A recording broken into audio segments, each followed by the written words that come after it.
Yes, ladies and gentlemen, please take seats. I think there's one chair over there, and one up there. Please utilize all the seats so that people can sit. Thank you very much, everybody.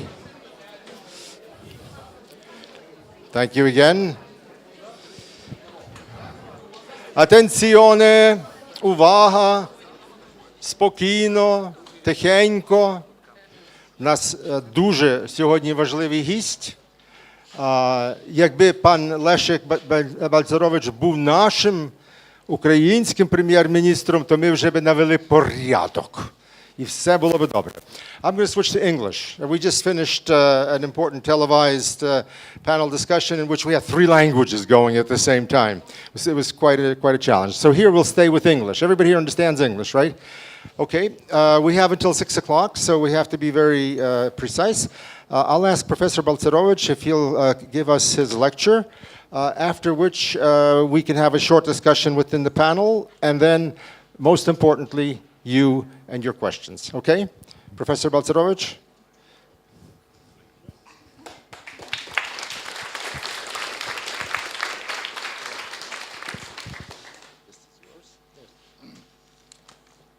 Thank you very much. I understand also a little Russian and German a little too, but I understand I will stick to English. Well, you know, Irish speak in English, and they are great patriot of Ireland. So do not confuse patriotism with the language. But this is just a side remark in response to what you've said. Now, this is not going to be a lecture, but a modest introduction to a big topic, which is economic growth, including economic growth after a very bad system, which was called socialism. And I will take no more, I hope, than 30 minutes. And then the floor would be yours, the panelists, etc., etc. First, to state the obvious, worth repeating, one cannot overestimate the importance of economic growth. No economic growth, no prospect for increases in the standard of living, because no transfers can substitute for economic growth. No job creation. Obviously, long-term economic growth is especially important in the poor countries. It's the only way to reduce emigration over time. As long as there's a big gap, people tend to emigrate. The same goes in Poland, a little less now. So the only way, first, if there is a danger, you need stronger army. Where to get the money from? From economic growth. So extremely important. This is even though economic growth is so important, there are many poor countries. Only a few of poor countries were getting richer. So something matters in between human aspirations and outcomes. You know about differences, huge differences. We know, for example, that Argentina was richer or equally rich than the United States 100 years ago. We know that there was no single case of good socialism, meaning that every socialist country has lost. But when I say socialist, I do not mean the nice variety of Scandinavia. Scandinavia, you have capitalism, according to Marx's definition, that enterprises are state-owned. So socialists, according to Marx, meant first, no private enterprises, second, no markets. So economic freedom was taken away. And it is stick to this definition because it was this socialism which was introduced. And we know, based on ample experience, that socialism was not only extremely repressive, but it was also very bad. For the economy, there's ample comparisons, North and South Korea, East and West Germany, Poland and Spain. We were, in 1950, the same per capita income as Spain. In 1990, we had only 40% of Spanish per capita income. So after socialism, it's a time to catch up. But it depends on policies. Now, this already suggests where are the deep roots deep roots are in the institutional systems. Institutional systems determine whether you have many, many shocks in the economy, not shock therapy, but shocks, and how strong or weak are your systematic forces for growth, meaning first employment, second investment, and third, most importantly, innovations. Now, a few words about crisis or shocks. Now, it is a cliche repeated in the West and elsewhere that whenever you have a crisis, it is because of capitalism. And most of the literature deals with crisis under capitalism, which may create a false impression that worst crises happen under capitalism and because of capitalism. This is false, doubly false. First, if you look at a bit of history, the worst crisis, meaning breakdowns in the economic growth, has happened under non-market economies with very heavy concentration of political power. Stalinism and the 30s, it was not a market economy. So you have genocides and a breakdown in the economy. Maoism in China, it was not a market economy. It was a despotic socialism with very slow economic growth and 50 million dead. Khmer Rouge, Red Khmers, this was not socialism. And some of them were very highly educated in Sorbonne. One should distinguish between high education and bad education. You may be highly but better educated. And this is extremely dangerous. You know, the Caliph of so-called Islamic State, he has a doctorate in Islamic studies. He is highly but badly educated. So make a distinction. So world shocks have happened because of the lack of markets, which is related to a heavy concentration of political power. And the heaviest concentration of political power was present under socialism or communism, if you will. But even if you look at financial crisis under capitalism, and you are not very superficial, and you do not read most of Western books, then you can realize that the root causes include bad political interventions. What about Greece? Was it a failure of free markets or a triumph of populism in fiscal? Obviously, it was a triumph of populism, which produced a catastrophe in Greece. If you dig deeper at the root causes of credit booms in Spain, Ireland, and other countries, you see wrong interventions, excessively cheap credit, etc. So the first point I want to leave with you, shocks are due mostly to wrong public interventions. And especially deep and pronounced breakdowns in growth have occurred under socialism. Now, turning to this more systematic forces for growth like employment, investment, and first of all, innovativeness, a few things. All of them depend on institutions or regulations. Both also under capitalism.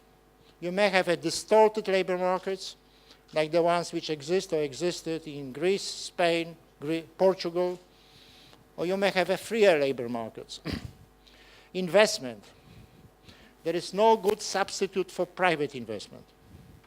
Public investment is usually politicized everywhere. If public investment were equally good as private investment, socialism would be equally good as capitalism. But it is not. So whenever, and this is in Europe, private investment is low because of side effect of various policies. And instead of removing barriers to private investment, huge uncertainty, what the policymakers are doing, they are trying to increase public investment and print a lot of money. This is not a long-term growth policy.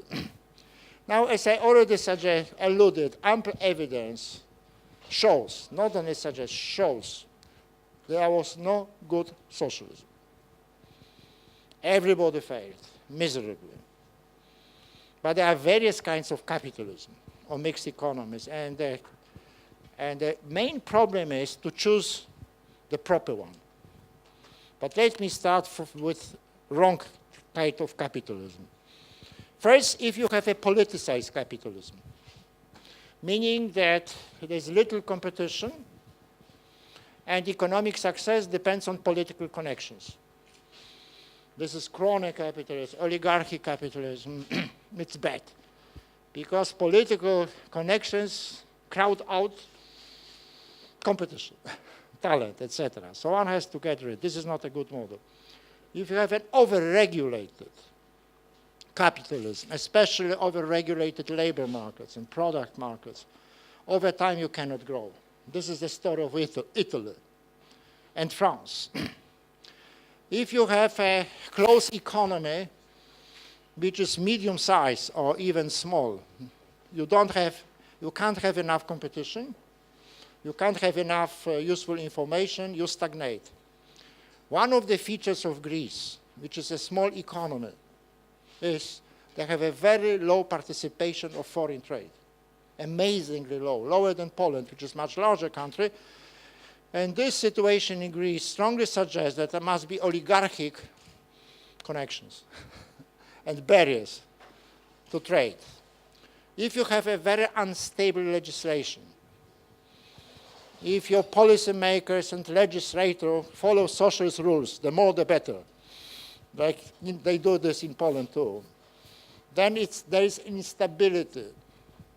And there is low investment, low private investment. Controlling policymakers, especially in their role of legislators, is one of the most important and difficult jobs. And it cannot be only relegated to the state, because it is the state which produces legislation. It has to be done by a well-organized and professional part of civil society. There is no substitute for good civil society in monitoring politicians in their various roles. If there is a poor protection of property rights, life and property rights, even if written laws are very beautiful, but badly protected, there would be no investment. Like, for example, in Haiti, where you have a failed state until recently. So, and there are some other examples. So I think there is an ample experience of comparative economics or just study of policies which shows which kinds of capitals have to be avoided. There are some of these. So as a conclusion, what would be the model? And you do not need to read a lot of complex macroeconomics to know what is the model. First, as a principle, all enterprises should be private. State-owned enterprises everywhere are enclaves of politicization, meaning socialism, because they are subject for political control sooner or later. Even if you have 20% of them, like in Britain under Mrs. Thatcher, they tried all the methods how to make state enterprises run better, and they finally came to the conclusion, privatization. This reminds me of what a great Austrian economist, Ludwig von Mises, has said in the 30s. The only effective reform of socialism is to turn it into capitalism. And he was proven right. There are no good substitutes. First, second, competition. Even private enterprises without competition are not working very well. And competition is a very simple thing. Buyers have to have a real choice, and the choice of the buyers made by the buyers should matter for the suppliers. Meaning those suppliers who attract more money of the buyers can grow. Those who cannot, decline, shrink. Very simple. So subsidies are against competition. Soft budget constraints is against competition, etc., etc. Third, as I already suggested, not many laws, but good ones. The more the worse. And then stability and good enforcement of good laws. Good enforcement of bad laws is bad. Good enforcement of good laws is good. This is rather simple. Obviously, open economy, if you want to have a competition, and moderate taxation. And simple, moderate taxation requires control of spending. And again, civil society is indispensable for controlling spending, because spending became a political matter, and there's a lot of interest groups who push for increased spending, always under the heading of national interests or public interest. This is a very dangerous word. This is verbal cheating. So I can go on, but it's enough for this meeting. And then let us turn out to the transition. It happens that some countries, because of bad history or stupidity of the voters, land in the bad system. And then they face the problem. So let me tell what is the analytical scheme. Very simple, which I find useful in tackling this problem, not only intellectually, but in practice. First, you have to make a diagnosis. What are the most serious problems? What are the assets, etc.? And do not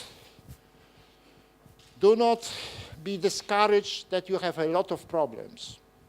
Because if you have a lot of problems, you have many possibilities for improvement with proper policies. So this should increase your motivation for reforms. Second, as I already said, you have to know where are you heading.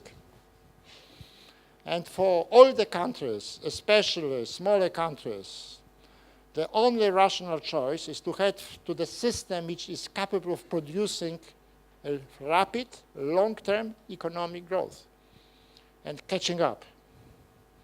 And we know more or less what is this system. By the way, short-term economic growth may be very dangerous, because long-term economic growth does not consist of sequences of short-term economic growth fueled by money creation.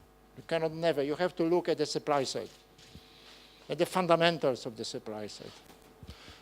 Even Mr. Draghi cannot substitute for reforms in the European Union, not to mention the people at Fed level. Then transition. And transition is the most interesting part, intellectually and practically. And this is no one transition, because there are different initial situations. So in Ireland, in the 80s, there was one problem only, which is fragile public finance. And they solved this problem better than they thought, and they got 20 years of accelerated growth. And they were growing faster than Poland until they ran into the boom. But they have covered a lot of ground. But in our countries, when I say our countries, I mean post-socialist countries, in Poland in '89, in later, there were many more problems. And then the question was, what sort of strategy of transition is the best? There were a lot of stupid discussion under the stupid heading of gradualism versus shock therapy. By the way, never use the word shock, because people are afraid of shocks. And enemies of reform always call the right approach shock therapy. Who has produced shock therapy with respect to Ukraine? Mr. Putin. By cutting you from our export. But this was a Putin shock therapy. So, but never call a radical approach a shock therapy. Call it radical. Now, if you face many problems, stabilization, transformation, the best strategy is to tackle it on a broad front and rapidly. Why? First, because you do not delay the treatment. Second, if you have many distortions, the sooner you remove the distortions, the better your economy, the sooner the better economy emerges, etc. Finally, if you move fast, your opponents do not have enough time to regroup. You have to be faster than your opponents. So everything militates in the situation of many problems for a comprehensive and rapid approach. And for that, three things are needed. First, intellectual grasp at the top leadership, that such an approach is better than alternative approaches. Second, management or coordination. There are many intellectuals who understand but cannot act.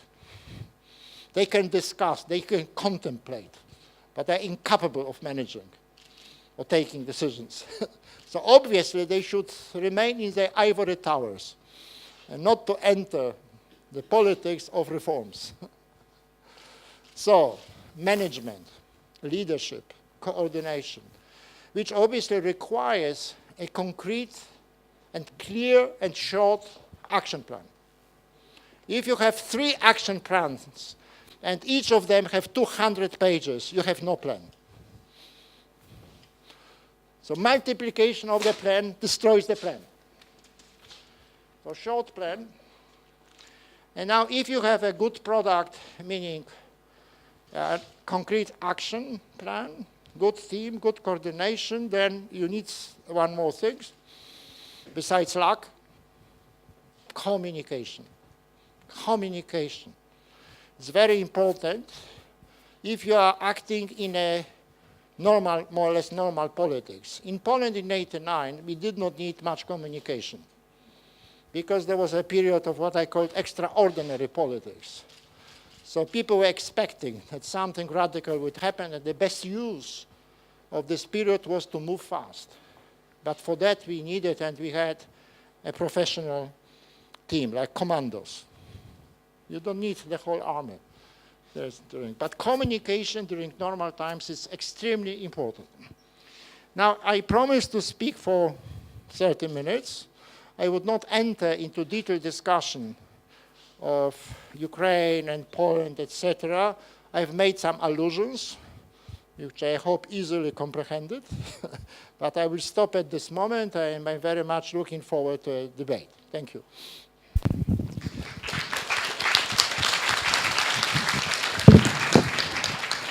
Thank you very much. Professor Balcerowicz, we have an audience of business and academics. And I think both are represented here in this panel. And perhaps we could briefly run through our panel. You all have comments and things to add and note here. And then we'll open up to the audience. So, Dr. Paliashvili, perhaps it's ladies first, and we could have your comments, your thoughts. Thank you, George, and thank you very much, Professor Balcerowicz. And of course, as a lawyer, I was very tuned to your comments about the legal system. And when you said that the socialist way is the more laws, the better, and it's actually bad. And unfortunately, I think here we just are falling into this trap of having the old socialist system of legislation, and right now our parliament is producing enormous amount of new laws which are piling up inside the old system, and then we are saying we need good enforcement. But this would be good enforcement of bad laws. We say we need rule of law, but this will be rule of law of bad laws. So how in Poland, or in your mind, what should be done to get out of this old socialist legal system and come to the system with much fewer laws, but good laws, the modern laws, the ones that will fit into the IT solutions, the ones which will be worth enforcing? And one more practical question. Somebody told me that in Poland, local voivody, when investors are coming, they spend a lot of time with them. They're trying to attract investors. Is it the result of mentality, or is it the result of decentralization, the result of giving them more rights and more responsibilities? Thank you. Professor, you have the microphone on your right. Thank you. Well, we haven't solved the problem of best legislation in Poland. We have too many laws, and we need some change, need some legislative changes, for example, to limit the freedom of deputies to propose amendments. So, you know, I am not completely liberal, as you can see. So that, because usually this is done without the proper analysis, but most importantly in Poland too, we need a much stronger civil society to monitor the projects early on and to alarm whenever there is a danger of a bad laws. And this problem is never solved ultimately. There is a process in which you have prevail if you have stronger monitoring on the civic side. On the second, no, and in every sensible locality or local unit, even in rich country, people want to attract investment because then they offer jobs. Even in the US, they want to attract investment. So we have some voievody in Poland who do the same. And usually there is no resistance to foreign direct investment. Some people, some populists criticize the fact that most of our banks are in what they say foreign hands. Remember, foreign is bad for many people. But foreign direct investment is usually popular. Thank you, Professor. Morgan Williams is the head of the U.S.-Ukraine Business Council, and perhaps you could give us your business perspective. Thank you, George. The business community here in Ukraine needs a major jump start if it's going to be successful and do its part for the new Ukraine. Some major reforms are needed here if that's going to happen. One of them, because the money's not available, and if you can get money, it's 25, 30, 35% interest. How do you run a business with no money? And if you get money, it's 20, 25, 30, 35% interest. This is not going to correct itself quickly. Number one, the policies of the National Bank of Ukraine toward private business are very, very restrictive. Most of them are still from the Soviet Union, and they're very archaic. Moving money in, moving money out, financing your business, financing a daughter business, converting to hryvnia, all kinds of things. The National Bank of Ukraine is one of the most restrictive banks toward business of any national bank in the world. This needs to change quickly. It's a disaster for business. It's run off business for many, many years. It's continuing to run off business. And like one example, you have a machinery company in Kansas that makes everything you need in Ukraine. You buy some machinery from them here. You have to pay down 20%. They have to manufacture it and ship it here. The National Bank says you must close the whole transaction in 90 days. National Bank says you can't pay any international supplier if the invoice is over 90 days. You can't buy equipment, ship it here in 90 days. It's very restrictive. They have all kinds of regular and emergency restrictions, all of which in the long run undermine the long run economic and business development of Ukraine. The United States government, the European Union, and the Ukraine government need to work together to quickly reform a very old, outmoded, bloated, destructive National Bank of Ukraine. Number two, Ukraine has a large Exim commercial bank. I think the second largest bank in Ukraine. It is outdated. It's not an engine of economic growth that it should be, and it's not going to change within Ukraine. So the international community, working with the government of Ukraine, needs to do major reforms at the Exim Bank. The Exim Bank of Ukraine has the only banking registered office in the United States of any bank from Ukraine. It took several years to get this from our Federal Reserve. It's never been used. One guy sits there every day in New York with nothing to do because the officials of the Exim Bank here don't have a clue as to how to use it. And it's just another disaster for Ukraine, which is a disaster for business. You cannot jumpstart business here without money and at a reasonable price. Number three, the U.S. government has our Exim Bank shut down for Ukraine. It's a nightmare. It's terrible that the United States says we support Ukraine, but we can't let our Exim Bank work in Ukraine. Our Treasury Department can take a $3 billion risk here. We can take risks through the IMF, but they say Ukraine risk is too high for our Exim Bank. The United States government needs to break through its own terrible bureaucracy and open up our Exim Bank for Ukraine. Ukraine is going to have some commercial risk insurance and what we call Putin risk insurance. The Putin risk here is high. It scares off investors. It raises the price of money.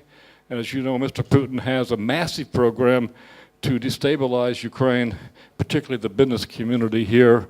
And we're going to have some Putin risk insurance and commercial risk. That's going to have to be a public-private program between the private sector, the public sector, the IFIs, and the governments of Europe and the United States. Nobody's really talking about it. Nobody takes it seriously, but somebody needs to start quick and put together some emergency institutions for Ukraine. So also for international financing.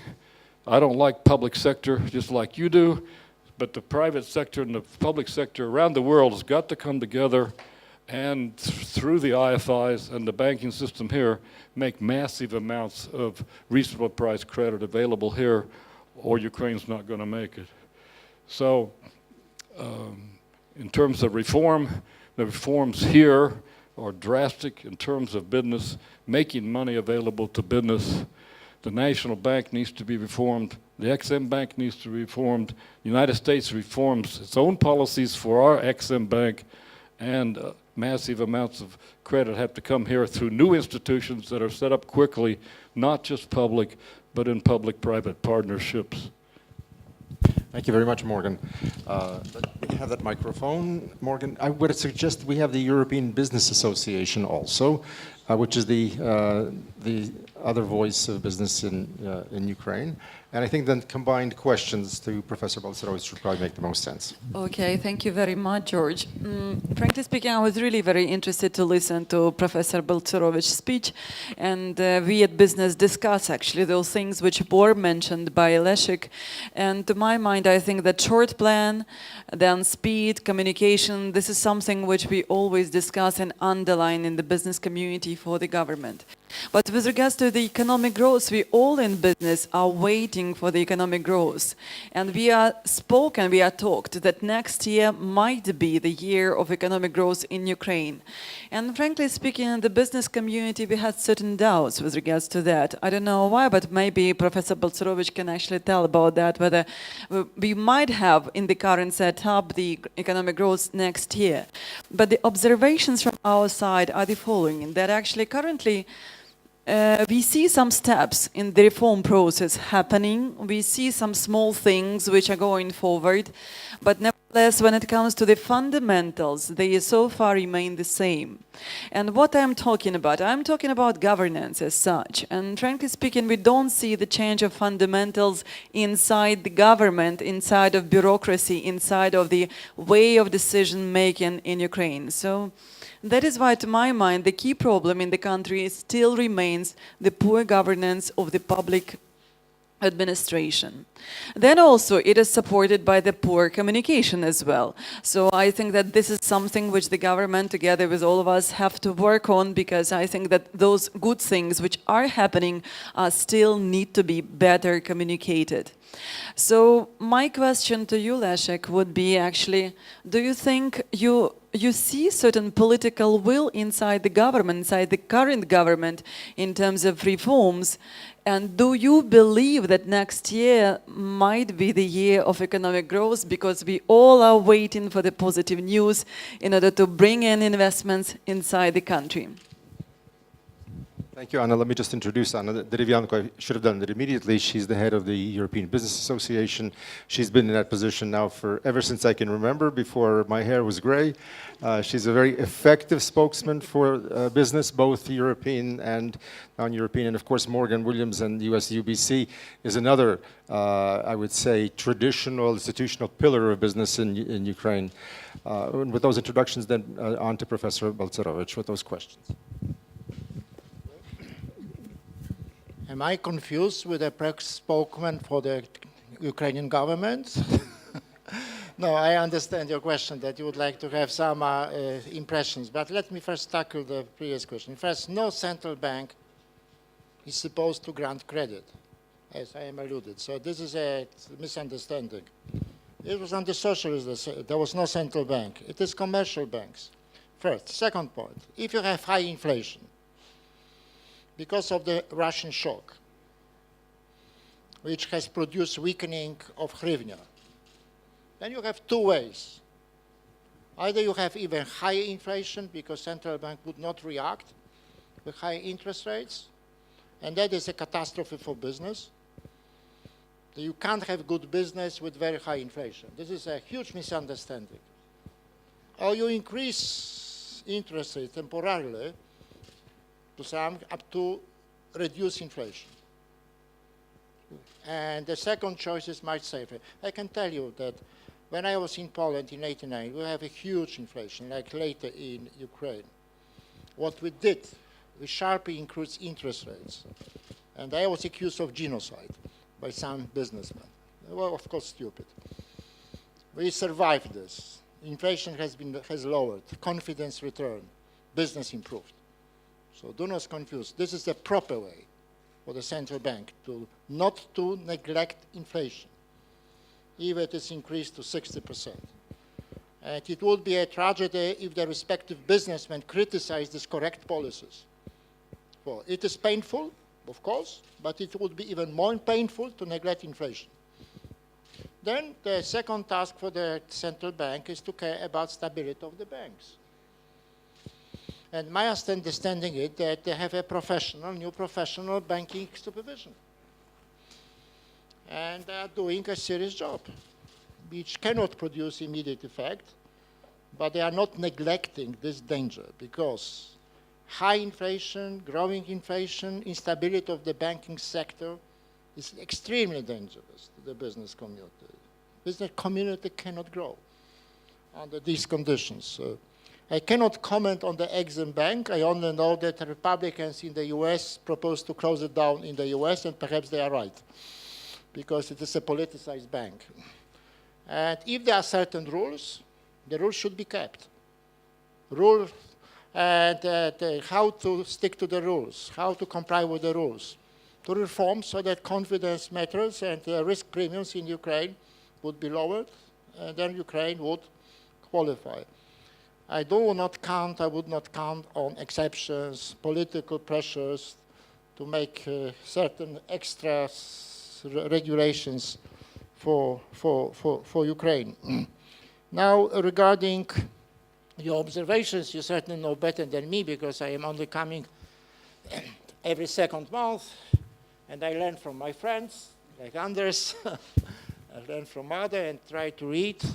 Now, I think, of course, everybody who wishes that Ukraine should move faster has a certain valid point. But I think that it is not underestimated what has been done so far. Take the budget. Ukraine has done a fiscal adjustment which is much, much braver than other countries. And this has contributed to the stability of hryvnia. It has to be appreciated. The Minister of Finance the lady, has done a great job, I think. And I know that she's doing a great job in negotiating with the creditors. And she has a certain advantage, speaking fluently English and knowing. She has to be supported, very much supported, because she is working for the good of Ukraine to get a better deal. And I think that Ukraine should get the debt reduction, like Poland in '89. For that, you need, of course, a very good minister, and you have to have results. Who is supported? Those who reform. So more reform, more support from the West. But certainly Ukraine should get more support. Now, I think that there are speaking generally, two main indicators, whether things are moving in the right or wrong directions, or how fast they are moving. The first is stabilization. Falling inflation, declining inflation, avoiding destabilization of the banking sector. And this is a very important job of Minister of Finance, Central Bank, etc. The second would be the rate of growth of small and medium-sized enterprises, because this reflects conditions for business which are created or shaped by the government bodies. So if they are reformed or dissolved, this would be reflected. So follow these indicators. And I've met some other people who thought, and I think they are right, that quicker reforms of some administration bodies would be needed in order to improve the conditions for small and medium enterprises. And I would add the third point, which is obvious, I think, based on experience, faster privatization. Get rid of loss-making enterprises. Who is paying for these losses? Poor people are making for these losses. So, and this is not very difficult, technically speaking. Okay. Thank you very much. I'd like to close the circle, going back to academe. Everybody knows Professor Aslund. I think Professor Aslund is a long-time devoted and vocal friend of Ukraine, and I think the best friend of Ukraine since Charles XII. Thank you very much, George. And I should also say that I'm a devoted and long-time friend of Leszek Balcerowicz. We know each other for more than 30 years. And we discuss so often so that we have very much the same views. So what I thought I could usefully do is to discuss to what extent Leszek's principles are complied with in the current situation. And I put 4 pluses and 3 minuses on the current policy. So I start with the pluses. Ukraine today has a good reform team, and it's big, it's very impressive, as Leszek has mentioned. Second, they have translated the principles into an operative government program. I'm thinking particularly of the government program of December 9th last year. Thirdly, it has a political mandate, which is quite strong, and it supported Prime Minister and President with a big majority in Parliament. These are big pluses. And Leszek already mentioned, this is a big fiscal adjustment. If I have the numbers right, last year Ukraine had energy subsidies of 10% of GDP. This is something that must not exist. And now it's probably down to 2% of GDP. 2% because of price changes, 6% because of the tariff increases. This is really impressive, and I think this is the greatest achievement of the new government. And also, there's a substantial adjustment of the pensions, perhaps of 4% of GDP. So this is a big fiscal adjustment, and the government should be praised for it. And then the strength here is the civil society. I don't know any place in the world that has as strong a civil society as Ukraine today. Poland probably had in '89, but not so today. And then let me come to the 3 negative points. What Leszek here so strongly emphasized, it's clear market economic principles and the need for fiscal conservatism. There's very little understanding for that in society. And there are 2 numbers here that I'd like to put to people. Ukraine had, last year, public expenditures of 53% of GDP, and the countries around, by and large, have 35% of GDP in public expenditure. Ukraine has 18% of GDP in 2 high public expenditures, and this is energy subsidies and pensions. That's all. The other things you don't really need to cut. You just need to improve the efficiency in it, and people just don't understand it. Here people complain about the increase in the energy tariffs, as if that could be for free. In Poland, increased the energy tariffs from 90 to 92, and from 92 they were at a market level. And then another problem is the speed. There's not a sufficient understanding of the importance of speed. There's a strong sense here that the window of opportunity that Leszek spoke about may close at the end of June. The government might only have 1 month left to push laws through. Of 582 draft laws that were presented by the government during the first half of this year, which is a great number.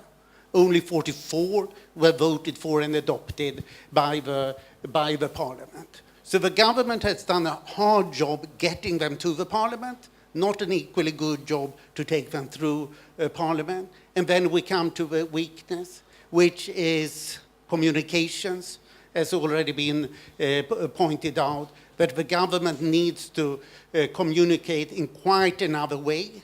And that's, of course, difficult when you have some television channels which are outright hostile to the government, and perhaps not only to the government, but perhaps even to the country.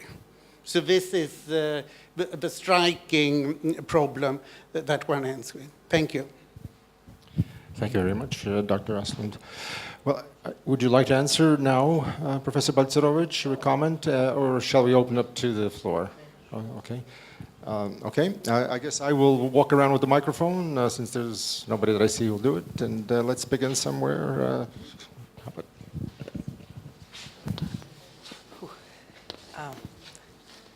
Hi, I'm Sasha Borovic. I recently left the government. And at some point in April, Mr. Miklish gave me the book that you gentlemen, well, two of you co-authored, The Great Rebirth. It's an excellent book, and he told me to look at 5 chapters. He asked me to look at Poland, the Czech Republic, Slovakia, Estonia, and Georgia. And based on that book, I lifted a number of things that I thought could apply to Ukraine. For example, from the Czech Republic, I took Mr. Klaus's recommendation that the privatization should be made not to optimize any particular enterprise, but rather the whole economy. I looked at Estonia for political will and how to communicate to the nation that reforms are necessary for the political survival of the country. I looked at Georgia and Slovakia for the tax reform, and for Georgia for how to do reforms in the context of a war. So I made a document, 20 pages document, and I gave it to the political elite within the Ukrainian government. And they turned it back to me. They said that there are local elections coming up in the autumn. And they said if we come with this agenda, we will lose the elections. I also was told that the rapid privatization would result. We have 3,500 enterprises, of which 95% are losing money.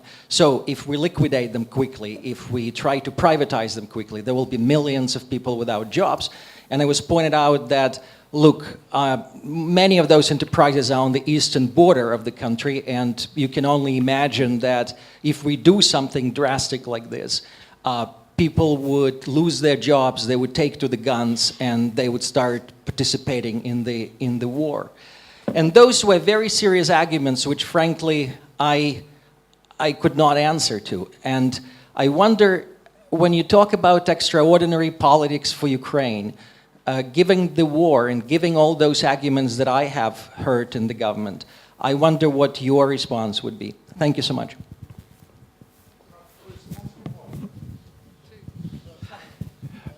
Sure response to what I cannot comment on the fact that you wrote 20 pages. I haven't read these 20 pages. I cannot comment. Just I cannot comment on the fact what you've said, that your document was turned down. Perhaps the government was more busy with doing reforms. So no comment on that. On privatization, this reminds me, Polish populists and populists in other countries which wanted the country to stick to socialism, and the people paid a very heavy price for these false warnings. So don't frighten the people, let them make reforms. This is my response. questions? I'm sure there are many. How about this side, and I'll come back. Questions?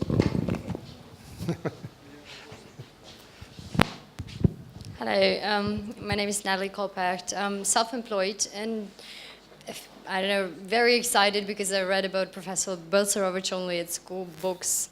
Anyways, right now I represent the small and medium business sector, and I'm wondering, apart from civil society, what is our response to be? Shall we wait for Ukraine to actually recover? Shall we try to move our business to, for instance, Estonia, that right now offers better condition, European statuses and so on? Or shall we actually be proud of being Ukrainians and wait for the reformation? Just on-spot decision. What shall that be? Thank you. These are the only choices? You frame the choices. But let me start to explain. First, you are hit by a terrible trade shock. This is because of Russia. And there's no country in the world which would be hit by the trade shock, which would have avoided recession. In Poland, we were hit by smaller shock in 91 when Comecon dissolved. And this was positive for the future, but has a negative side effects. And then we started to recover in 1990, and we went again into recession in 91. So no way. So do not accuse the authorities because of the decline in GDP, because it is not caused by the authorities. I'm not defending everything, but this is just unavoidable fact.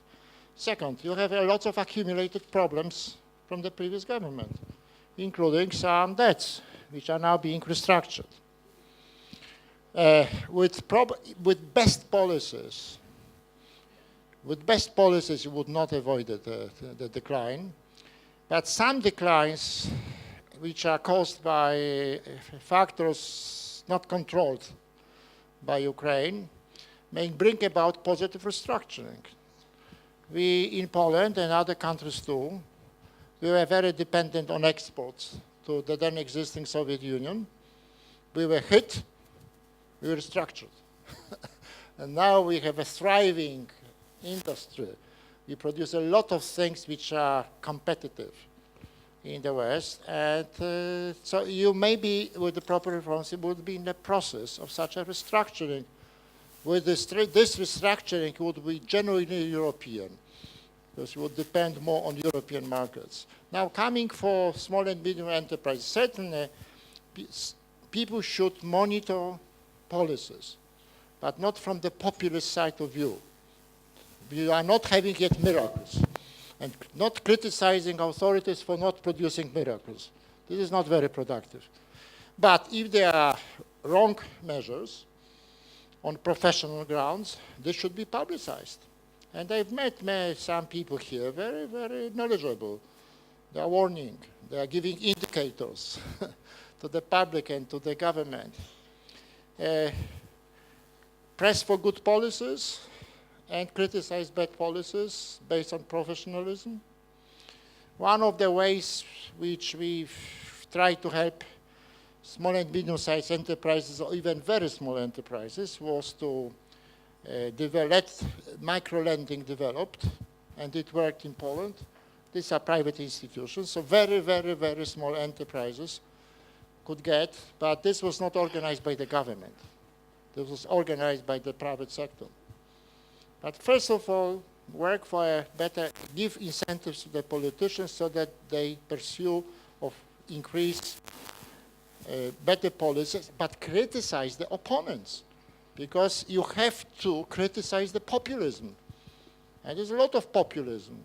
All those people who are deploring the poverty because of increases in energy prices and heat prices. This was done in every country before. This is nothing exceptional. It was done 20 years before. And who was benefiting from these huge subsidies? Rich people. If you have a palace with 1,000 square meters, you got 100 times as much as poor people. So poor people were subsidizing rich people via these transfers. So it was extremely unjust and extremely inefficient. So this is a correct measure.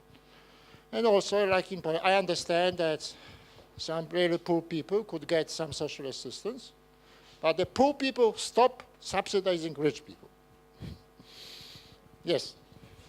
Thank you very much. Maybe one more question from this side, and then we'll go back to that side.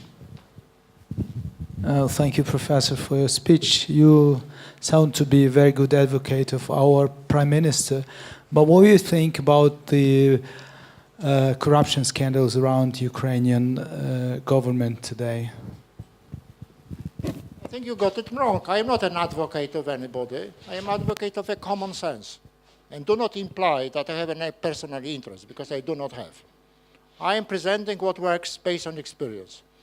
And I would not comment on events which I don't know, and would certainly not jeopardize what you need in Ukraine, reforms and stabilization. And these events, however deplorable they are, should not be used against what Ukraine needs very much. You have the best opportunity now, I agree. And I've been coming, not as often as others, but I've become a regular. And this is my third time in Ukraine.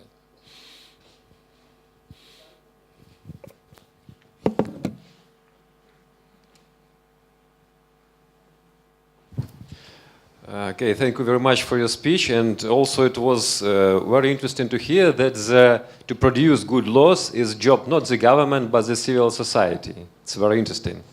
To monitor. To monitor, but to monitor produce. the producing. No, to not monitor. produce. Unless Okay. you want to to separate and form another Yeah. state, which I do not recommend. Monitor your government. Monitor, but to produce the law is the job of the government officials together with specialists. Okay, understand? In a sense that it is in every democracy, it is the parliament. In parliament. Ultimately Okay.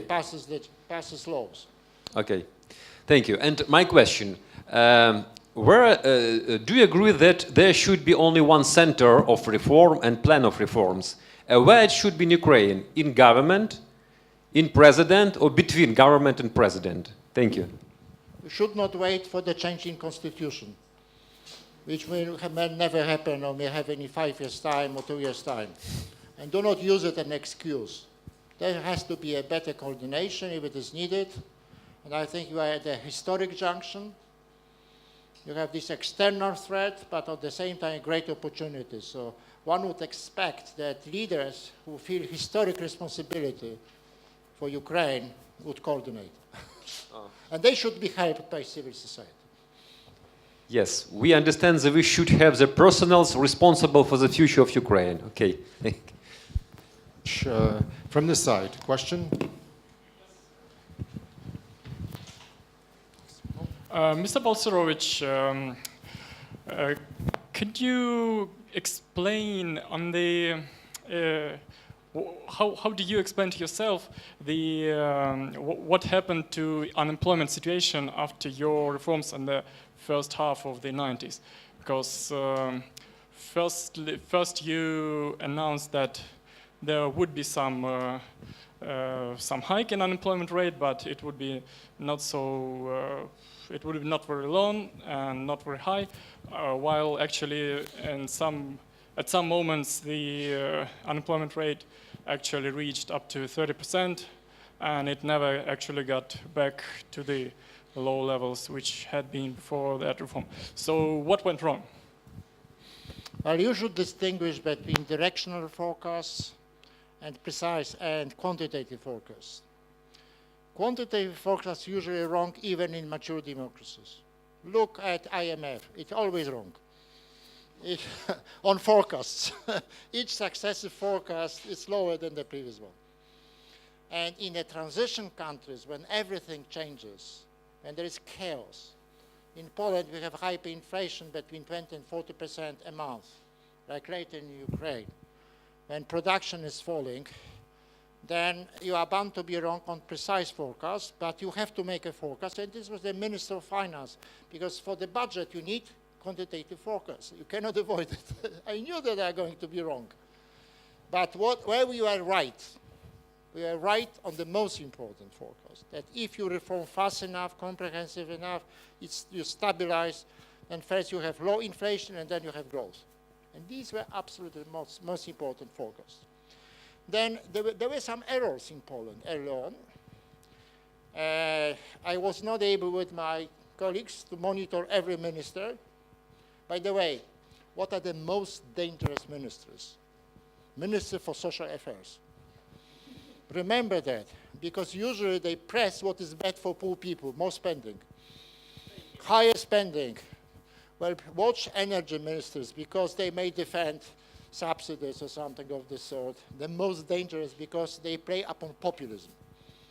And they say they defend the poor, while by hurting economic growth, they hurt the poor. So watch them. The best would be to abolish Minister of Social Affairs or to merge it in the Minister for Economy. Because the best social policy is that which creates jobs, or which allows private entrepreneurs to create more jobs. This is the best policy, and watch this.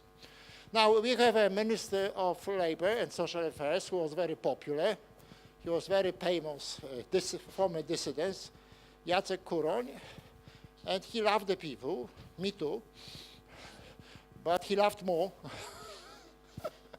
Now he put forward a legislation which was absurd, but we were too few to stop it. The legislation was that you were eligible for unemployment benefits immediately after graduation, which is not the fact in the West. So we have millions and millions of unemployed. And then we tried to abolish it. We managed only partially. So one mistake may have some consequences. Watch your Minister for Social Affairs.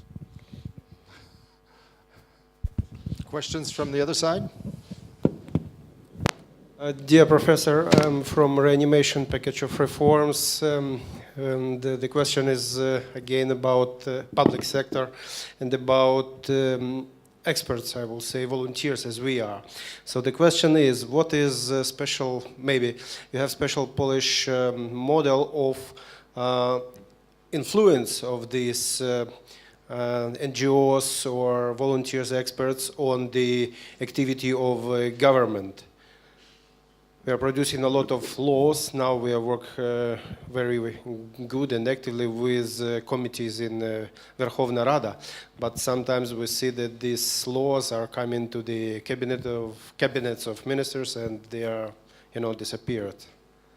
Thank you. Well, I'm not quite sure that we have anything to offer to you. I am not just pleasing you, but I've noticed that you have strong civil society organizations and very active, very motivated on the proper side, not populist, but anti-populist.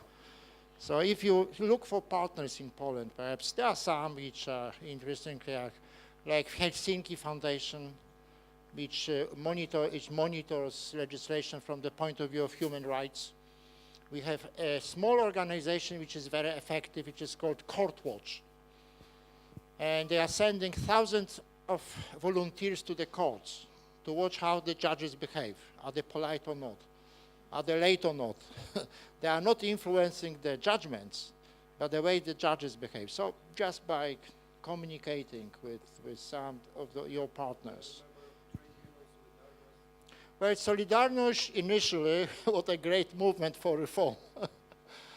And they were very important early on. I was proposed by Solidarność. I was asked by Solidarność to take charge of the reforms. And then between 1997 and the year 2000, I was in coalition as a leader of the Freedom Union with another coalition which was formed around the trade union Solidarność. But then they became a normal, meaning bad, trade union. So, but initially, it was Solidarność of Lech Wałęsa, a hero of Polish history, initially. Thank you. Questions from this side? Professor? Hi, I'm Tatiana. My question is regarding your opinion towards knowledge economy. Is it populism? Is it a myth?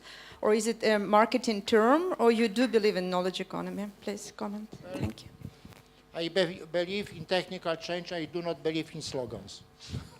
And this is a new slogan. So one has to dig in. In social sciences, in exact sciences, you have to come with discovery, because they deal with mathematics. In social sciences, it's enough to come out with a new slogan. And you are regarded to be a great scientist and discoverer. So be aware of the slogans.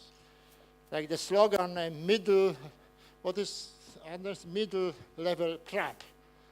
Everybody repeats that. It's a slogan. It says, it suggests that once a country reaches the medium level, it is trapped.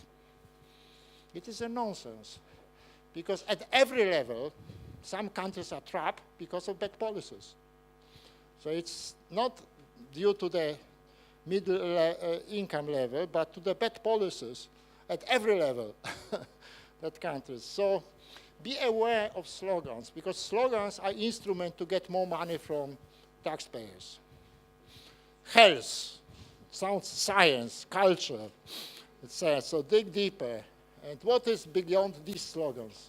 Every group has its own slogans, including, and the most important slogan, popular is public interest, meaning my group wants to get more money from you. You know, a good part of my public activity, when I was over the second time and now, was unmasking slogans. Do not be trapped by the language, because language is largely shaped by populists. So be very careful. There are two types of words which block reasoning.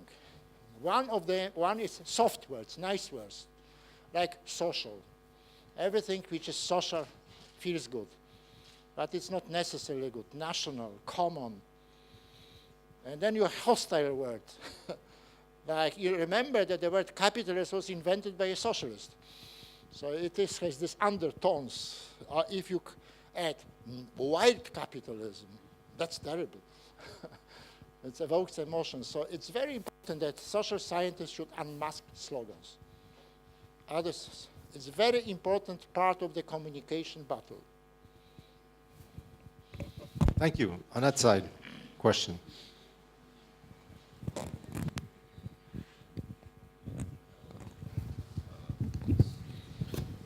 Mikhailo Dotsenko, US-Ukraine Business Council.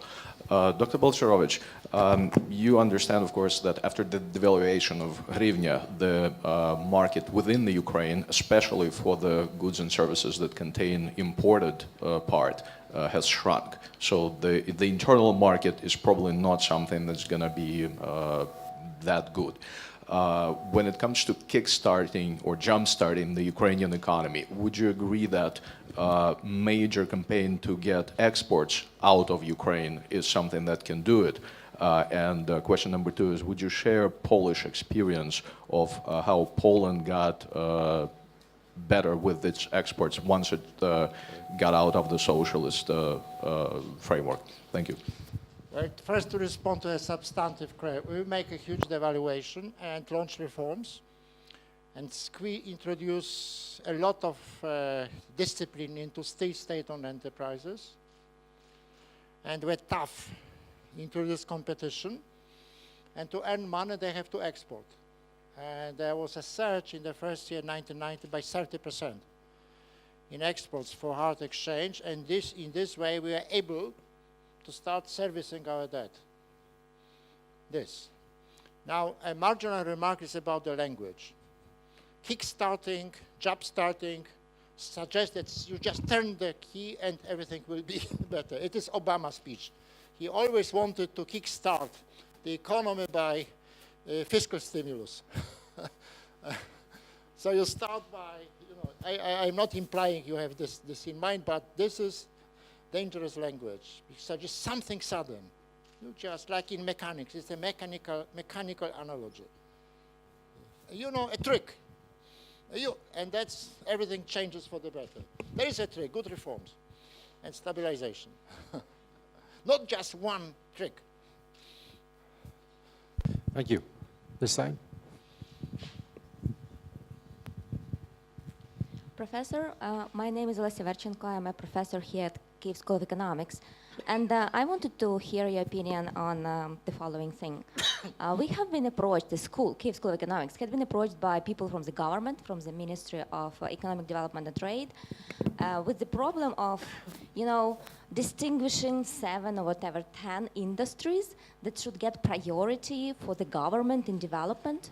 What do you think? Should the government do that? Should the government focus on certain priority industries, or maybe it's just creating the level playing field for everyone, and then the market would take care of what industry is the best industry to develop.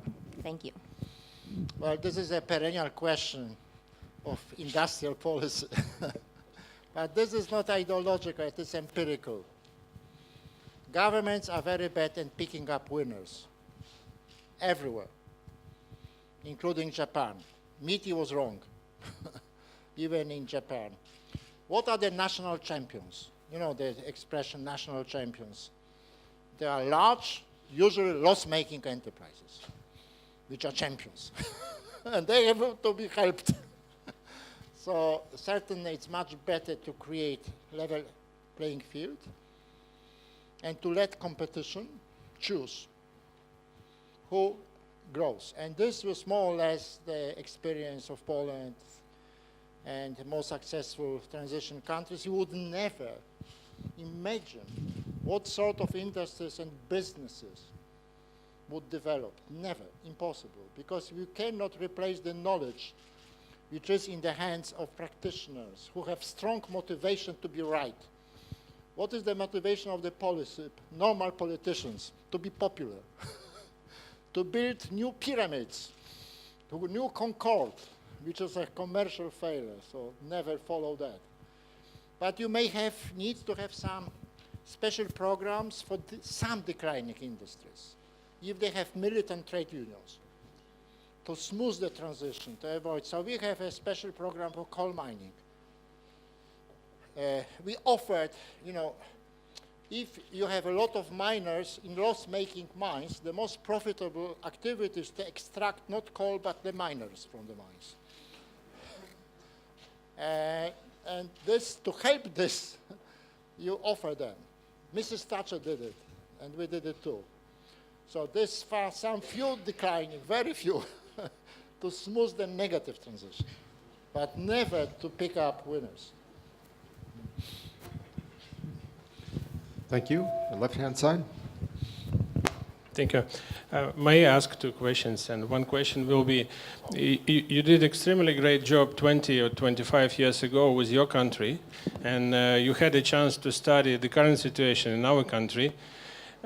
From your point of view, why it worked well 25 years ago and why we're a bit slow in repeating your performance? Some hints about soft language, but populist and slow and speed, I understand pretty well, but maybe you can expand more. And second question will be more probably practical from my business point of view. The country right now in negotiation with the creditors, and what are the conditions of this win-win scenario for all involved? For the Minister of Finance, who is really now doing a great job, but we don't know what will be the outcome of these negotiations. Never know until you are. Okay, now on the first, I think it is excellent book of Anders and others. You have an excellent chapter on Ukraine by Oleg Havrilishin. I learned a lot. So you can learn why. Sometimes are chance factors. Depends who is in charge. And this is larger chance factor. So if at the beginning are the leaders who mostly care for national symbols, but not so much for the economy, then you may lose 4 years. But do not lose hope. You can catch up like some other countries like Slovakia. But speaking about Poland, well, I would say I am more proud of the second period, which is less known.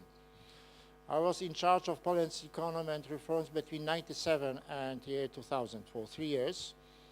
And these were not extra conditions. I was, as I said, in coalition. I was a leader of smaller party, Free Market Party, Freedom Union, and I have to do it with much larger conglomerate of parties. And we managed to accelerate privatization, especially of the banking sector, which saved us from the fate of Slovenia, because Slovenia preserved state-owned banks and they collapsed because of politicization. We privatized metallurgy. We introduced pension reform and decentralization. So this was a very important wave of speeding up. And this had to be done under normal politics. So you have to be quicker than your opponents. and we have to beat them on communication and on forming various alliances. You do not have to agree with everybody, but if you agree on something, you can create an alliance with a thematic, for a certain theme. Thank you. We have literally 5 minutes left, and Yes, then because Professor I have to Balcerowicz catch the plane for Lvov. will be running Leave. for the airport. So keep it short and precise. Przepraszam, co pan mógłby powiedzieć, że moja babcia z Warszawy, pani Helena Malinowska, mówiła, że wielu starszych panów i pani zmarli podczas reform w swoich mieszkaniach, zmarzli po prostu. Nie mieli Well, this is what was said by the worst what is populists the in price? Poland. They wanted to demonize reforms by saying, well, what are the victims? But in this way, they were shameless.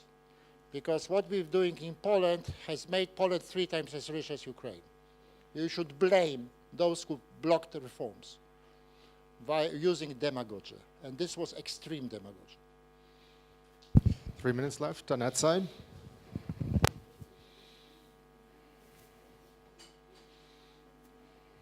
Viktor Mazarchuk, you talk about past, you talk about now.